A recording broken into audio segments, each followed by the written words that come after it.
গেছে। ফিরআউন এই কাজের মহিলার ঈমান নষ্ট করার জন্য তাফসীরে আছে বিশাল কড়াইয়ের ভেতরে তেল জাল করছে। তাফসীরে আছে 3 দিন 3 রাত তেল গরম করছে, 3 দিন 3 রাত। আধা ঘন্টা তেল গরম করলে আধা ঘন্টা তেলের ভিতরে মাছ ছেড়ে দিলে তার কি হালত হবে? আর যদি তেলের কড়ার তেলটা 3 দিন 3 রাত গরম করা হয় তার গরমিটা কেমন হবে?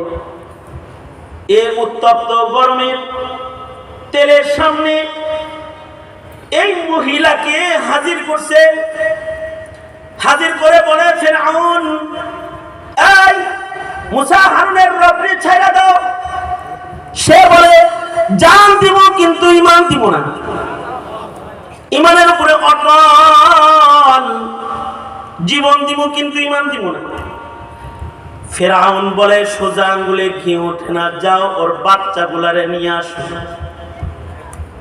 মায়েদের হৃদয়ে আল্লাহ তাআলা সন্তানের মায়া সবচেয়ে বেশি দান করেছেন। মহিলা 2টা বাচ্চাকে হাজির করেছে। তার একটা বাচ্চার বয়স 8 বছর আর একটা বাচ্চার বয়স 2 বছর। বাচ্চাগুলাকে হাজির করে ছোট বাচ্চাটাকে মার কাছে দিয়েছে, আর বড়টারে ফিরআউন ধইরা কয়, যদি ঈমান না ছাড়ো তাহলে প্রথম এইটা দিয়া শুরু করব। বাচ্চাটা কথা কয়। বাচ্চাটা তেলের কড়াই, উত্তপ্ত গরম তেলের কড়াইতে খেয়া বলে, মা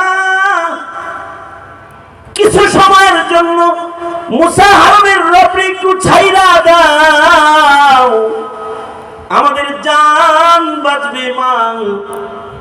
কিন্তু মা সন্তানদের ডেকে বলতেছে, সন্তানেরা, তোমরা যেটাকে আগুনের তেলের কড়াই দেখতেছো ওটা আগুনের তেলের কড়াই না, ওটা আল্লাহর জান্নাতের দরজা। ওখানে গেলে আল্লাহর সাথে মুলাকাত পাইবা।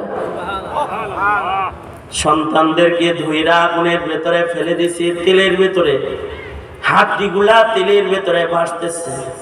ছোট বাচ্চাটাকেও ছিনা আইনা গরম তেলের কড়াইয়ের ভেতরে ছেড়ে দিছে, তার বাচ্চাদের হাড্ডিগুলা তেলে ভাসতেছে।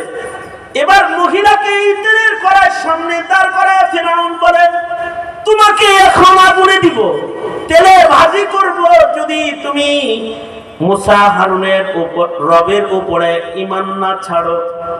মহিলা বলে, সন্তানদের ভাবছো ছাড়ি নে, আমারে ভাজলো ছাড়বো না, কারণ আমি জানি এখানে যাওয়ার সাথে সাথে আল্লাহকে পাওয়া যাবে। তবে তুমি আমাকে তেলে ভাজো ফিরআউন, তুমি রাজা হিসেবে আমি প্রজা হিসেবে তোমার কাছে একটা আবদার শুধু মৃত্যুর আগে জানাই, সেটা হলো আমাকেও যখন তেলের ভিতরে ভাজবা, আমার বাচ্চাদের হাড্ডিগুলা যেমন তেলের উপরে ভাসছে, আমার গায়ের হাড্ডিগুলাও তেলের উপরে ভাইসা উঠবে। তখন এই হাড্ডিগুলাকে যত্র তত্র ফেলে দিও না, আমার আর আমার সন্তানদের দেহের হাড্ডিগুলাকে কাফন কইরা কাপড় দিয়ে একটু পেঁচায় এক জায়গায় দাফন করে দিও, যাতে বরজখে আমি আমার সন্তানগুলারে বুকে লইয়া বরজখে থাকতে পারি, আর হাসরের কঠিন ময়দানে যেন সন্তান বুকে নিয়ে মহান আল্লাহর আদালতে দাঁড়াইতে পারি। ফিরআউন জালেম হইলেও এই কথাটা রেখেছে। ফিরআউনের যে নিকৃষ্ট জালেম হলো তারা, যারা মৃত্যুর আগে নেককার আলেমদের আবদার পর্যন্ত রাখে নাই, আলেমদের আবদারও রাখে নাই। ফিরআউনও তো আলেম ইমানদারের আবদার রেখেছে। আবদার রেখেছে কি, যে এক জায়গায় দাফন করে দিয়েছে, এই যে হাড্ডিগুলাকে এক জায়গায় দাফন করেছে, এই দাফনকৃত হাড্ডির উপর দিয়ে মুহাম্মদুর রাসূলুল্লাহ সাল্লাল্লাহু আলাইহি ওয়াসাল্লাম 2000 বছর পরে মিরাজের সফরে যাচ্ছেন, আর নিচের থেকে খুশবু বাইর হইতেছে। নবীজি নাকে এই খুশবু পাইতেছেন। জিবরাইলকে বলে, জিবরাইল এই খুশবুগুলো কিসের খুশবু? জিবরাইল বলে এগুলো মুসা নবীর সাহাবীদের ঈমানের খুশবু। 2000 বছর ধরে বের হইতেছে, কিয়ামত পর্যন্ত খুশবু বের হইতে থাকবে। আল্লাহু আকবার কাবীর। নবীর সান্নিধ্যের কারণে ঈমান এরকম পুখতা হয়, আর আমাদের নবীর সান্নিধ্যের কারণে ঈমান এত পুখতা হয়েছে যে মরার আগেই তাদেরকে বলা হয়েছে আবু বকর ফিল জান্নাহ, উমর ফিল জান্নাহ, উসমান ফিল জান্নাহ, আলী ফিল জান্নাহ। মৃত্যুর আগেই তাদেরকে নাম ধরে ধরে আল্লাহর রাসূল জান্নাতি হিসাবে ঘোষণা করে দিয়ে গেছে। মরণের আগে জান্নাতের সনদ তাদের দান করা হয়েছে। এমনকি আল্লাহর রাসূল বলেন, আমার সাহাবীরা এত দামি, তারা তারকার মতো ঈমানের মালিক। এদের যে কোনো একজনকে যদি কেউ ইত্তেবা করে তাহলে গোটা মিল্লাত তারা ইত্তেবা করে জান্নাতে চলে যাবে। আল্লাহর রাসূল বলেন, আমার সাহাবী নবী হওয়ার উপযুক্ত, আমার পরে কেউ নবী হইলে উমর রে আল্লাহ নবী বানাইতো। মুহাদ্দিসিন বলে, আর আবু বকরকে যদি আল্লাহ তাআলা নবুয়ত দিত, আমার নবীর পরে যদি কোন নবী থাকতো, তাহলে আবু বকর মেহনতের মাধ্যমে নবীজির সাথে নিসবতে ইত্তেহাদি কায়েম করেছেন। আবু বকর কি নবীজির পরে নবী থাকলে নবুয়তের দরজা নবীজির পরে কারোর জন্য খোলা থাকলে, নবীজির ওফাতের পরে নবী হইলে উমর নবী হইতো, কিন্তু নবীর হায়াতেই যদি কেউ নবী হইতো তাহলে আল্লাহ তাআলা আবু বকরকে নবুয়ত দান করত।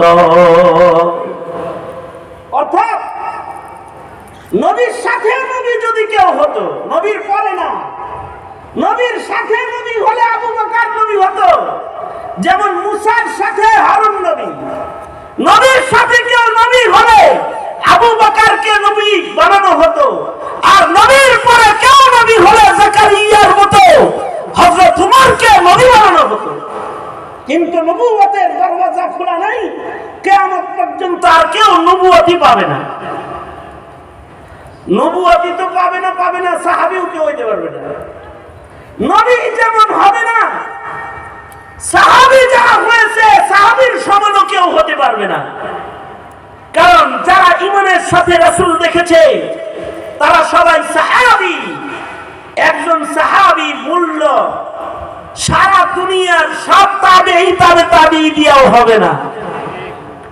আব্দুল্লাহ ইবনুল মুবারককে জিজ্ঞেস করা হয়েছিল যে আমিরে মুআবিয়ার দাম বেশি নাকি নবীর যুগেই ঈমান এনেছে নবী দেখে নাই ওয়াইসুল কারনি অথবা ওমর ইবনে আব্দুল আজিজ তাবেঈ, তাদের দাম বেশি, কার দাম বেশি?